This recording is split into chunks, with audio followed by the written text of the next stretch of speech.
Halo kembali guys, kita lanjut lagi cabai rawit lokal 5 jenis kita. Nah sekarang kita sudah di part 3. Kali ini kita akan bahas proses pindah tanamnya guys. Tapi seperti biasa sebelum kita pindah tanam, kita kocor dulu lubang tanamnya dengan asam amino dan juga asam humat. Di sini kita masih pakai asam amino merek Ambition atau Ambition. Jadi di sini kita akan kocor pakai tangki yang ukuran 20 liter dan saya pakai asam humat asam aminonya itu sekitar 30 ml guys ya. Ini jadi 3 kali tutup ini. Nah saya campur dengan asam humat. Ini tuh dulu asam humat merek AH80. Pokoknya ini udah lama sekali kita beli. Dan di sini saya pakai sekitar 2 sendok saja untuk asam humatnya. Nah setelah dicampur rata semuanya, dikocor di lubang tanam. Ini langsung saya kocor. Hari itu juga saya lakukan pindah tanam guys ya, supaya lubang tanamnya itu masih basah dan juga ada nutrisi di dalam lubang tanam itu saat kita melakukan pindah tanam. Jadi nanti akar tanaman cabai kita yang masih serabut-serabut kecil itu pas masuk ke lubang tanam itu langsung dapat nutrisi dari asam humat dan juga asam amino guys. Nah ini bibit yang kita jemur kemarin seharian, sekarang kita masukkan lagi ke pembibitan. Kondisinya sekarang sudah sangat bagus dan keras ya, siap untuk kita pindah ke lahan. Nah ini dia lahannya. Sebenarnya lahannya ini tuh masih luas ya. Ini tuh juga dulu bekas tanaman cabai, ini mulsanya masih ada. Tapi kita olah sedikit saja dulu karena kita nggak sempat guys ya. Nah ini ada 10 baris bedeng yang kita bikin dari video sebelumnya itu. Jadi 5 baris yang di sebelah kiri ini tuh akan kita tanami 5 jenis cabai rawit lokal juga. Jadi masing-masing nanti satu baris satu jenis cabai rawit lokal. Sisanya 5 baris lagi itu akan kita tanam cabai rawit lokal salo 2 guys. Nah ini sekarang Papadas lagi melakukan pengocoran asam humat dan asam amino tadi. Setelah nanti kita kocor setiap lubang tanam ini, barulah kita akan langsung melakukan proses pindah tanamnya guys. Nah, apakah proses pengocoran sebelum pindah tanam ini tuh penting? Bagi kami ini tuh sangat penting guys ya, karena pada saat proses pindah tanam bibit itu biasanya bibit cabai itu kadang-kadang stres di hari-hari pertama, kemudian dia bisa kuning dan gagal guys atau mati. Jadi kalau misalnya kita kocor nutrisi seperti ini sebelum pindah tanam, itu bisa meminimalisir proses kegagalan saat pindah tanam guys ya.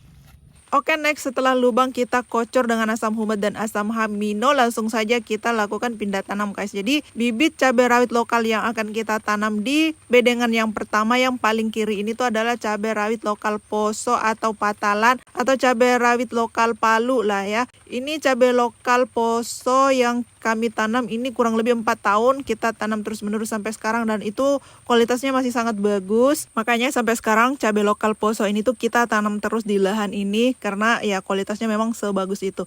Nah ini sudah selesai, next kita akan menanam di barisan yang kedua.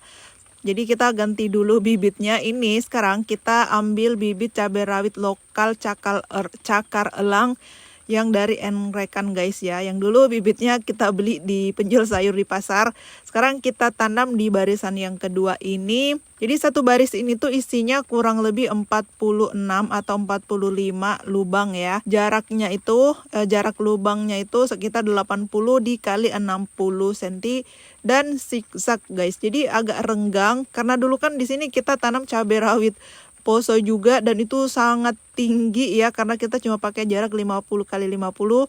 Sekarang kita agak lebarin jaraknya sekitar 80 kali 60. Ingat ya guys, di barisan yang kedua ini tuh kita tanam cabai rawit lokal cakar elang. Jadi urutannya itu cabai rawit lokal Poso, lalu cabai rawit lokal cakar elang. Nah ini dia ya, satu saya cabut, akar serabutnya itu bagus sekali. Langsung kita masukkan ke dalam lubang tanam yang tadi baru saja kita kocor dengan asam humat dan asam amino guys, seperti ini. Jadi masukkan seperti ini, langsung kita tutup dengan tanah. Dan untuk barisan kedua ini tuh sudah selesai, sisa bibitnya kita kembalikan ke persemaian guys ya. Ini buat jaga-jaga kalau ada yang gagal pindah tanam. Next, untuk barisan yang ketiga ini kita akan isi dengan cabai rawit lokal Minahasa guys ya. Jadi cabai lokal ini saya beli dari Palu dan ini tumbuhnya sangat bagus ya. Sekarang kita akan tanam di barisan yang ketiga guys. Jadi teman-teman ingat ya urutannya: cabai rawit lokal Poso, cabai rawit lokal Enrekan, dan yang ketiga ini cabai rawit lokal Minahasa guys. Jujur saja dari kelima jenis cabai rawit lokal yang kita semai sampai sekarang itu cabai rawit lokal Minahasa ini tuh yang paling bagus pertumbuhannya guys. Kayak daunnya tuh lebar-lebar, tumbuhnya merata dan subur lah pokoknya. Oke, ini cabai rawit Minahasanya sudah selesai kita pindah tanam. Sekarang kita lanjut ke cabai rawit lokal yang keempat. Jadi sisanya itu kita balik lagi ke persemaian, kita ambil bibit yang baru. Karena kan satu baris ini tuh beda-beda jenis ya. Nah, ini di barisan yang keempat kita akan menanam cabai rawit lokal jarum guys. Ini tuh juga dari Palu ya, kita beli bibitnya. Dan sama ya, untuk pertumbuhan bibitnya dari persemaiannya itu bagus sekali, subur, lebar-lebar, sehat-sehat. Nah, ini sekarang kita coba cabut satu. Nah, dari perakarannya saja ini tuh kita lihat ini sudah sangat meyakinkan kalau tanaman ini akan tumbuh dengan subur ya. Jadi memang ya sengaja kita menanam semua jenis cabai rawit lokal yang terkenal di Sulawesi ini supaya nanti kita tahu bedanya masing-masing cabai lokal ini tuh apa. Jadi kalau misalnya ada yang bertanya ya kita sudah bisa jawab. Dan jujur ini adalah pengalaman pertama kita menanam cabai rawit lokal jarum guys. Kalau yang lain itu kan sudah pernah kita tanam sebelum-sebelumnya. Tapi kalau yang jarum ini tuh baru pertama kali guys. Oke, untuk cabai jarumnya itu sudah selesai juga. Sekarang kita akan menanam di barisan kelima. Nah, di barisan kelima ini sampai barisan ke-7, 8 sampai ke-10 itu akan kita isi semuanya dengan cabai lokal Salo 2 guys. Jadi tetap saja ya, walaupun kita sudah punya bibit cabai rawit lokal yang lain, andalan kita, favorit kita tetap cabai rawit lokal Salo 2 guys ya. Karena sudah terbukti bertahun-tahun cabai ini tuh tahan banting di cuaca ekstrim Luwu Utara guys. Oke, di barisan kelima ini adalah cabai rawit lokal Salo 2 guys ya.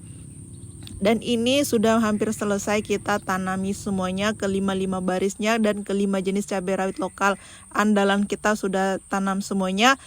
Dan untuk videonya mungkin sampai di sini dulu guys ya. Nanti akan kita update perkembangan setiap harinya atau setiap minggunya di video yang akan datang.